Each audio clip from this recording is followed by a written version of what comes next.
Hi friend, आज हम आप लोग एमसीक्यू क्वेश्चन करवाएंगे key behaviours and helping behaviour से रिलेटिव। इससे पहले प्रीवियस वाले वीडियो में हमने key behaviours and helping behaviour से रिलेटिव कॉन्सेप्ट करवाए हैं।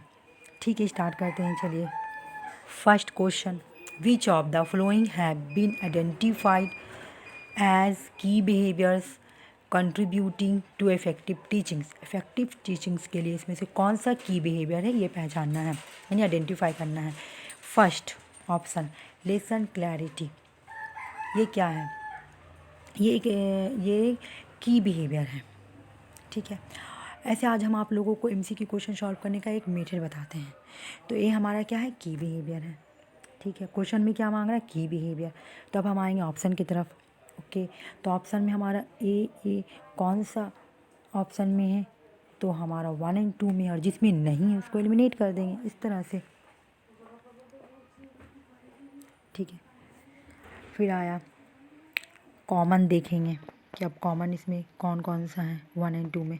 तो 1 और 2 में ए और बी कॉमन है, और अब डिफरेंट देखेंगे तो डिफरेंट सी और डी है। तो अब हम सी को देखेंगे कि ये क्या है, की बिहेवियर है या हेल्पिंग बिहेवियर। तो की हमारा, सी हमारा क्या है?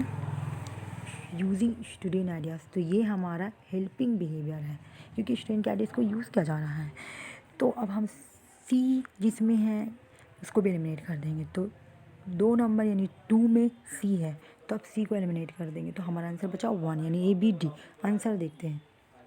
यस, हमारा आंसर ए बी डी है। अब हम आपको बताते हैं लेसन क्लैरिटी का मतलब क्या है। क्लास में जितने भी लर्नर हैं उनको क्लियर होना चाहिए, उनको क्लियर होना चाहिए आइडियाज़ एंड कॉन्सेप्ट। ये क्लियर होना चाहिए क्लास में टीचर क्या पढ़ाने के लिए आए हैं, कौन सा टॉपिक पढ़ाने के लिए आए हैं। बी, इंस्ट्रक्शनल वैरायटी का मतलब है जब क्लास में टीचर पढ़ाने के लिए आते हैं तो एक ही टीचिंग टूल्स का इस्तेमाल नहीं करें, बल्कि डिफरेंट टीचिंग टूल्स का इस्तेमाल करें। इससे टीचिंग इफेक्टिवनेस होगी। डी नंबर, स्टूडेंट को इंगेज रखना चाहिए लर्निंग प्रोसेस में। Next question, from the flowing identify those characteristics which go within the category helping behavior for becoming an effective teachers। Effective teachers के लिए इसमें हेल्पिंग बिहेवियर क्या क्या? यहाँ पे हेल्पिंग बिहेवियर की क्या कैरेक्टरिस्टिक्स मांगा जा रहा है। इफेक्टिव टीचर्स के लिए हेल्पिंग बिहेवियर की कैरेक्टरिस्टिक्स बताइए। ठीक है, तो स्ट्रक्चरिंग क्या है हमारा? स्ट्रक्चरिंग हमारा है हेल्पिंग बिहेवियर। तो अब हम ऑप्शन में आ जाएंगे। ए जिसमें है उसको रहने देंगे, जिसमें ए नहीं उसे एलिमिनेट कर देंगे। तो 2 और 3 में नहीं तो एलिमिनेट। ओके, ये दोनों को एलिमिनेट। ओके, अब हम कॉमन देखेंगे तो ए और सी दोनों में है, यानी 1 और 4 में ए और सी कॉमन है। डिफरेंट क्या है? बी और डी। तो हम बी देखते हैं ऑप्शन में। ये क्या है? बी है स्टूडेंट सक्सेस रेट। तो ये क्या है? ये हमारा की बिहेवियर है। तो हम 1 को भी एलिमिनेट कर देते हैं क्योंकि इसमें बी है। तो हमारा आंसर 4 हो गया। यस, हमारा आंसर 4 है, ए सी डी। तो ए क्या है? स्ट्रक्चरिंग का मतलब क्या है? न्यू नॉलेज को ओल्ड नॉलेज के साथ लिंक करना। सी, स्टूडेंट के आइडियाज़ को यूज़ करना। हेल्पिंग बिहेवियर में टीचर्स और स्टूडेंट दोनों इन्वॉल्व होते हैं। यहाँ पर टीचर स्टूडेंट के आइडियाज़ को यूज़ करते हैं ताकि स्टूडेंट को ये फील हो कि उन्हें भी इम्पोर्टेंस दिया जा रहा है, उन्हें भी वैल्यू दिया जा रहा है। डी, प्रूविंग का मतलब क्या है? प्रूविंग का मतलब है कि टीचर्स ये जानना चाहता है कि अभी तक लर्नर कितना समझे हैं, कितना कॉन्सेप्ट को अंडरस्टैंड कर पाए हैं। इसलिए वो क्वेश्चन पूछते हैं लर्नर से, और जब वो आंसर देते हैं तो थोड़ा हेजिटेशन करते हैं आंसर देने में। तो यहाँ पर टीचर स्टूडेंट को हिंट दे देता था ताकि उनको आंसर देने में हेल्प मिल सके। Next question, in the flowing list identify these statements which are indicatives of helping behavior of effective teachings। अब यहाँ पे यही बात बोला जा रहा है कि इफेक्टिव टीचिंग्स के लिए इसमें से कौन सा स्टेटमेंट जो है वो हेल्पिंग बिहेवियर है। कौन सा स्टेटमेंट ये इंडिकेट कर रहा है इफेक्टिव टीचिंग के लिए जो हेल्पिंग बिहेवियर है? मतलब इफेक्टिव टीचिंग के लिए इसमें से कौन सा स्टेटमेंट्स इंडिकेट कर रहा है हेल्पिंग बिहेवियर को, या हेल्पिंग बिहेवियर इसमें से कौन सा है?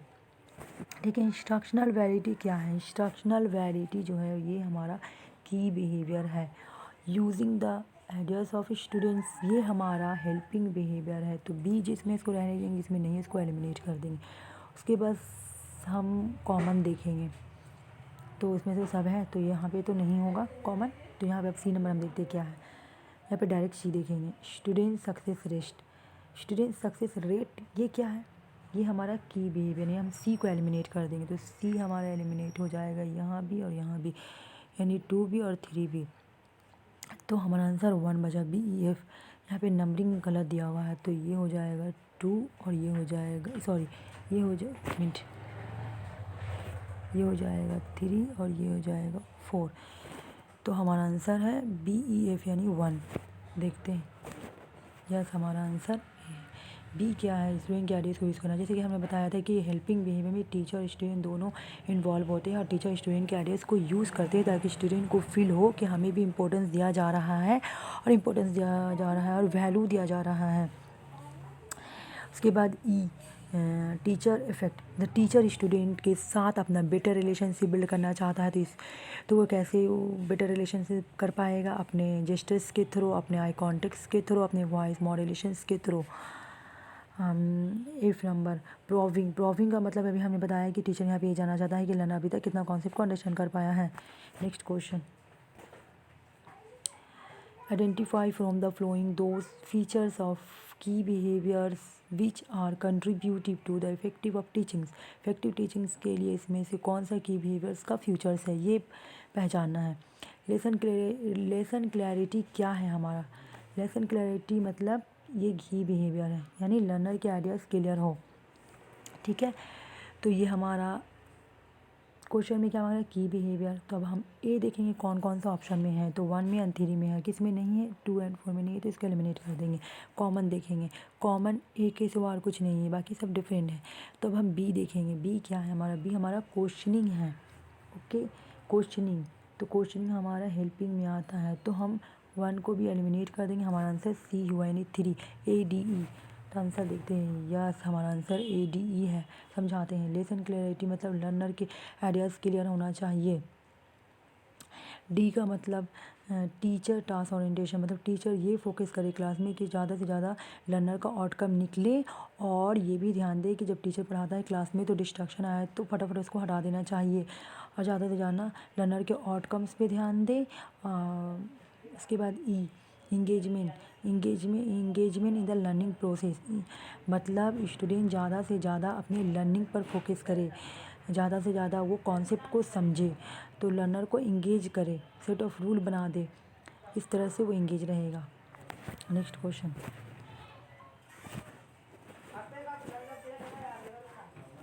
विच of the following will be consider key teachings behaviour belonging to the category of effectiveness making ideas clear. यहाँ पे क्लियर है CLEAR, यहाँ पे लिख देते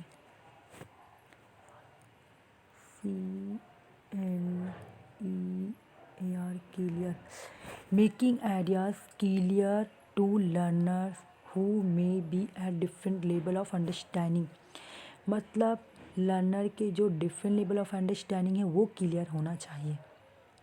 ठीक है, तो ये हमारा की बिहेवियर है। और उसके बाद हम ए देखेंगे, हम किस किस में है। ए हमारा 1 में भी है और 2 में भी है, और 3 और 4 में नहीं है, तो जिसमें नहीं है उसको एलिमिनेट कर देंगे।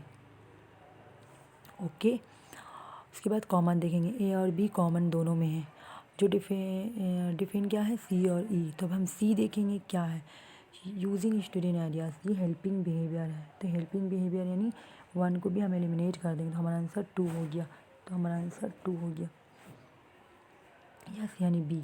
समझाते ए क्या है, डिफरेंट लेवल ऑफ अंडरस्टैंडिंग, मतलब लर्नर के जो तीनों लेवल है वो क्लियर होना चाहिए। तीनों लेवल कौन कौन सा है, memory level, understanding level, reflective level, ये तीनों लेवल लर्नर्स के क्लियर होना चाहिए। ओके, बी नंबर, टीचर जब क्लास में पढ़ाने के लिए आते हैं तो वो सिर्फ एक ही टीचिंग टूल्स का इस्तेमाल नहीं करें, बल्कि वो अपने अलग अलग मेथड के जरिए पढ़ाएं। जैसे अपने जेस्टर्स के थ्रू पढ़ा सकते हैं, अपने वॉइस मॉड्यूलेशंस के थ्रू, आई कॉन्टेक्ट्स के थ्रू, इस तरह से टीचिंग इफ़ेक्टिव होगी। ओके, उसके बाद सी, सॉरी नहीं, उसके बाद ई, यूजिंग मीनिंगफुल वर्बल, मतलब ये क्या है, यहाँ पर ये बोला जा रहा है कि लर्नर को ज़्यादा से ज़्यादा लर्निंग प्रोसेस में पार्टिसिपेट करवाना चाहिए। जैसे लर्नर को प्रोजेक्ट दे देना चाहिए बनाने के लिए, उसके बाद होमवर्क दे देना चाहिए घर से बना के आने के लिए। तो इस तरह से लर्नर जो है ज़्यादा से ज़्यादा लर्निंग प्रोसेस में इन्वॉल्व रहेंगे और इस तरह की टीचिंग जो है वो इफ़ेक्टिवनेस होगी।